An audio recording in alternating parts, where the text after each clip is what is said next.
Kas ir panākumi? Vecāki vēlas, lai mēs būtu veseli un laimīgi. Draugi vēlas, lai esam viņiem labi draugi un atbalstoši, kad nepieciešams. Skolotāji no mums sagaida izcils atzīmes, darba devējs perfekts rezultāts, treneris pilnu atdevu un komandas darbu. Bet ko mēs paši no sevis sagaidām? Vai tas, ko sagaida no sevis, ir tiešām tas, ko tu gribi pats sev? Vai arī tā ir tikai nomaskējusies kāda cita cilvēka vēlme? Ir viegli paskatīties Instagramā uz kādu šķietam panākumiem bagātu cilvēku un sajusties slikti, ka mums vēl nav tas. Taču pirms tam ir nepieciešams definēt, kas man skaitās panākumi. Ja vēl neesi šo kādreiz veicis, tad šodien padomā par savu dzīvi, nākotni un to, kādas panākumus vēlies.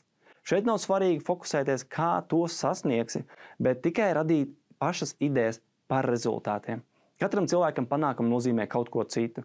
Un ja mēs nezinām, ko paši gribam, tad visu laiku cenšamies realizēt to, ko grib citi. Iespējams, ka tas, ko grib citi, mums būs vērtīgi, taču tas nav garantēts. Piemēram, ja tev vecāki ir ārsti, visticamāk viņi vēlēsies, lai arī tu būtu ārsts un apgūtu šo profesiju, pat ja tā tev nav sirdī tuva. Kāds Francijā veikts pētījums par uzņēmējiem un viņu bērniem atklājas, ka, ja kāds no vecākiem ir uzņēmējs, pastāv 60% iespējamība, ka arī viņu bērni ies tādu pašu vai līdzīgu ceļu. Uzdevums: kādus panākumus gribi tu?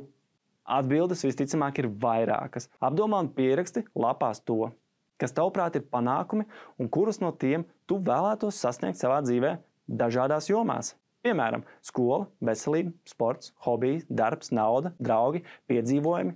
Kas tev ir svarīgs? Pēc tam varēsi apdomāt, ko tieši vēlies realizēt.